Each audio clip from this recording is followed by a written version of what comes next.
Sip, selamat malam buat kita semua ya di sini ya. Kita lagi dalam kampanye di perusahaan kita masing-masing. Nah, selamat datang kembali di Horbeng TV. Saya pada hari ini saya Philip dan Timothy lagi di Bandung ya. Jadi saya Philip lagi di Jakarta. Saya mendapatkan dua teman-teman narasumber baru nih buat Horbeng TV. Nah, pertama itu ada Mas Faras di sini dan yang kedua ada Mas Yoga juga. Mas Yoga agak kesini, Mas Yoga agak berangkat kelihatan ya. Oke. Nah, Mas Yoga dan Mas Faras ini punya cerita masing-masing nih, bener ya Mas ya? Ya, betul. Nah dari itu maka nanti saya akan tanya-tanyakan beberapa pengalaman mistis mereka ataupun pengalaman horor mereka. Yang pertama itu nanti kita langsung ke Mas Faras dulu ya. Nah, Mas Faras kalau boleh tahu pengalaman apa sih horor yang akan mau dibagikan pada hari ini? Oke, jadi sebenarnya sih kalau pengalaman horor sih saya sendiri nggak banyak ya. Ini lebih ke rekan saya pas waktu itu ya. Jadi dulu kan sempat waktu kuliah suka naik gunung walaupun bukan bisa dikatakan pendaki juga, tapi lumayan banyak lah yang ikut nebeng-nebeng naik gunung teman-teman kuliah gitu. Nah waktu itu kita kalau nggak salah tahun 2000 berapa ya?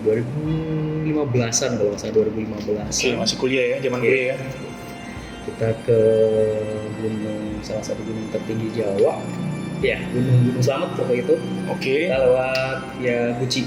Kita berlima, dua perempuan dan 3 laki-laki. Kita berlima.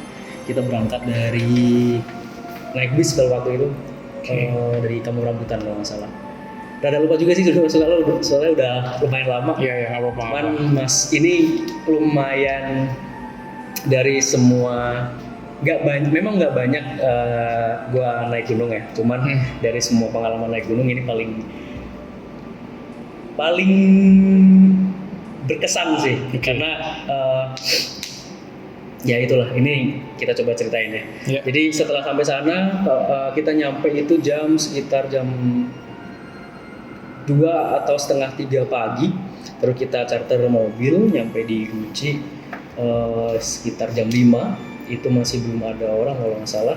Kita masih kelompok pertama. Habis itu kita biasa istirahat dulu. Dan tadi saya udah nyebut berlima ya, berlima ya. Dua perempuan dan 3 laki-laki. Pacaran semua tuh bukan ya?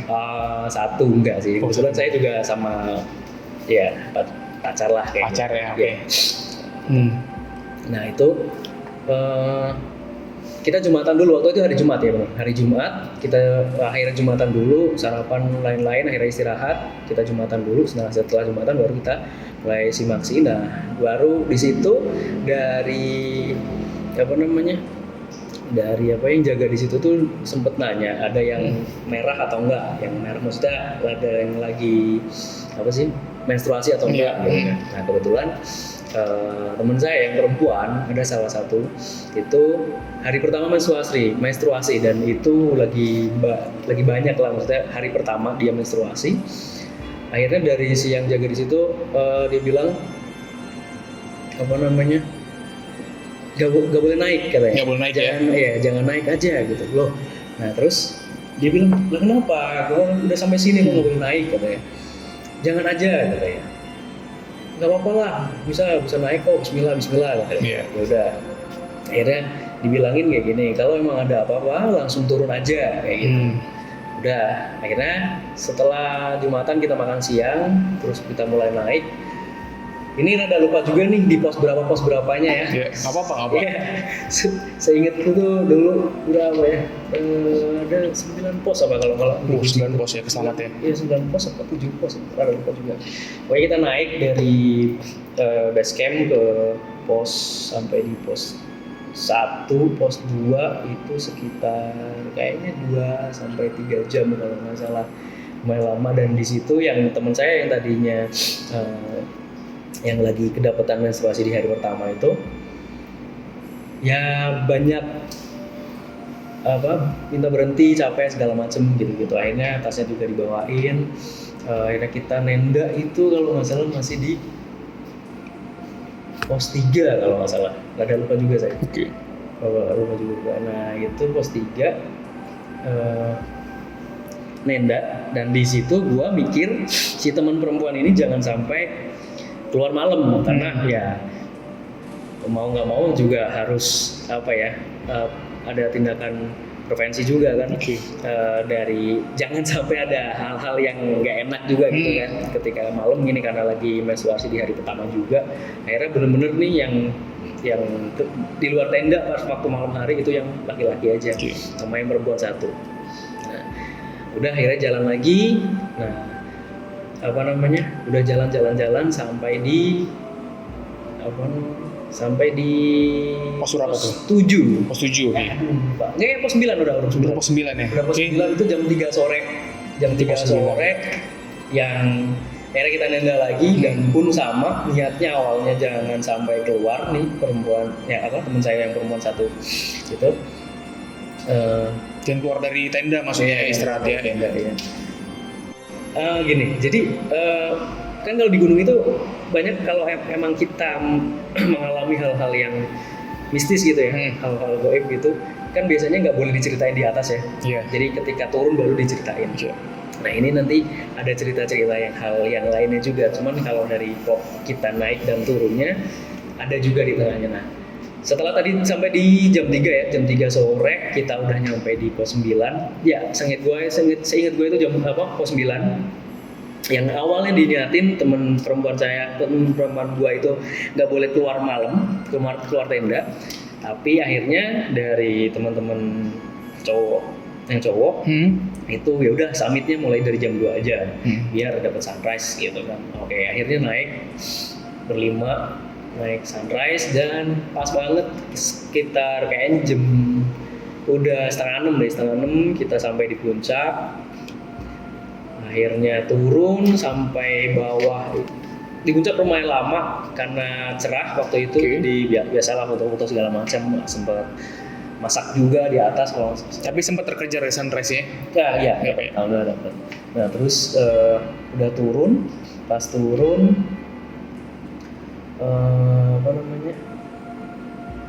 pas turun itu sekitar jam 10 baru nyampe bawah tenda di pos 9. Nah baru 10 apa nih pagi? Jam 10 pagi masih jam 10 pagi. Jam 10 pagi kita masih makan lagi tuh, bikin masak nasi segala macam. Pos 9 ya. Mulai jalan lagi turun, kita mulai jalan turun pulang itu jam 2 siang. Jam 2 siang. Pokoknya kebetulan kan yang temen perempuan gue itu yang ya pacar gue gitu kan. Nah gue mikirnya ini jangan sampai ini nanti pulang dapat malam lagi. Karena di jalan naik pun dia udah kode-kode beberapa kali, dan ya yang gue paham dari teman perempuan gue ini, dari pacar gue ini jangan pacar ternyata pacar. Sorry. Nah, dia udah udah kode-kode gitu kan. Jadi yang gue paham ya dia udah dapat beberapa kali gak enak gitu pas selama naik. Gak enaknya bisa ceritain apa nih? Ya nanti aja. Terakhir ya. Nah, udah tuh mulai turun ngejar. Nah kebetulan yang perempuan satunya, yang temen perempuan yang satunya lagi pacar temen gua. Gitu. Berarti ada satu yang jadi nyamuk ini ya? Iya. Siap. Iya. Enggak nyamuk juga sih. Ya gitu lah. Nah dia kebetulan memang mungkin rada lelah ya, capek. Nah, di awal naik gitu kita ketemu sama, kalau nggak salah dari Bekasi, Bekasi itu lumayan banyak, ada 23 orang kalau nggak salah, itu satu kelompok. Dan sampai di puncak pun seingat gua juga kita cuma 2 kelompok itu doang. Kalau nggak salah ada satu kelompok tapi mereka mau turun gitu.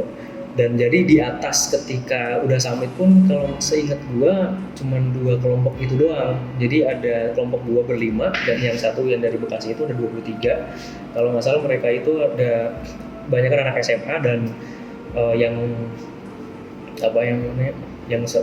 umuran dewasa itu ya ada sekitar 5 atau 6, 7 orang, ada lupa juga. Cuman mereka seru banget sih orang-orangnya, seru banget, kita kenalan juga di situ, banyak tukar-tukar cerita, tukar-tukar bekal segala macem. Nah, gua secara egois juga sebenarnya. Tanpa bilang si temen kelompok gua yang bertiga tadi, gua karena mikirnya jangan sampai pacar gua itu dapat malam hari ketika turun, akhirnya ya udah gua ngikut yang di depan. Tapi masih berbarengan tuh kita pulang gitu kan, masih berbarengan dengan kelompok yang 23 orang tadi. Gua masih di belakangnya dan teman gua juga masih satu kelompok sama gua. Turun, akhirnya sampai di lantai 4 sorry, sampai di apa namanya, lantai 4 gitu ya. sampai di Bagus. pos 4. Iya, pos 4 itu kita ngambil air. Ya, seinget gua di pos 4 itu ada air kalau di Viaguchi. Pos 4 itu kalau nggak salah udah jam habis asar, jam 3-4 jam 4 kayaknya, jam 4 kurang lah atau malah udah jam 4 ya. Di situ sempet yang dari kelompok yang 23 orang tadi udah sempet sholat juga, dan kita juga ada yang ikut sholat juga kayak gitu. Akhirnya lanjut. Nah, di lanjut itu seingat gue kita sempat misah dari kelompok gue berdua sama pacar gue itu ngikut yang depan 23 orang tadi, yang 3 orang temen gue itu di belakang. Gue egois sih sebenarnya, tanpa ngomong ada komunikasi sama temen gue mau ngikut yang depan karena gak mau dapet malam. Cuman memang ya sebenarnya masih nggak jauh juga gitu. Gue nggak lari ninggalin, nggak gitu juga. Cuman ya gitulah. Akhirnya gue ngikut yang depan. Jadi temen gue nggak tahu, sekitar mungkin ketinggal 10-15 menit gitu sampai di pos 3. Kayaknya habis pos 3 banget itu maghrib. Tim depan itu ya 23 orang itu mulai ngeluarin center kan. Ngeluarin center ya. Mulai. Gua ngeluarin center. Nah, di sini baru si pacar gue ini nggak mau pulang. Dia nggak mau pulang, udah ngerajut nggak jelas tuh. Nah, ini yang gue bilang kenapa pengalaman paling berkesan. Kenapa? Karena ketika mungkin kalau kita dilihatin sesuatu atau didengarkan sesuatu di gunung gitu ya, kita masih ya udah mungkin bisa kita cuekin, atau yang penakut bisa menghindar gitu kan. Ini masalahnya orangnya sendiri yang dia nggak mau pulang. Si pacar gue tuh nggak mau pulang. Dia ngamuk-ngamuk di situ. Dia bilang aku nggak mau pulang, aku mau di sini katanya. Aku nyaman di sini. Dia bilang di sini banyak yang suka aku di sini katanya gitu. Aku nggak mau pulang, makanya sampai gue dorong itu sampai mau jatuh dia, dan dia marah ke gue marah ke dia, tapi marahnya takut. Ini lebih takut, dan itu maghrib. Si kelompok yang depan itu udah jalan sekitar 5 menit yang lalu. Gue bener-bener berdua di situ, berdua doang. Dia masih nggak mau pulang. Aku nggak mau pulang. Nah, dia akhirnya gue dorong sampai mau jatuh. Marah-marah ke gue. Kamu ngapain sih? Kamu kok maksa-maksa bilang apa? Maksa-maksa mau pulang. Kamu nggak mau pulang, di situ enak, di sini tuh banyak yang suka aku di sini katanya. Akhirnya gue dorong lagi. Gue udah di situ udah nggak tahu lagi. Akhirnya gue bentak-bentak dia. Lari, kejar yang depan. Akhirnya dia lari tapi masih marah-marah. Untungnya kan memang kalau emang malam di gunung ya cahaya center itu pasti kelihatan. Walaupun memang berjarak gitu kan. Nah, akhirnya yang depan itu masih kelihatan, ya akhirnya kita masih ngejar tuh yang depan.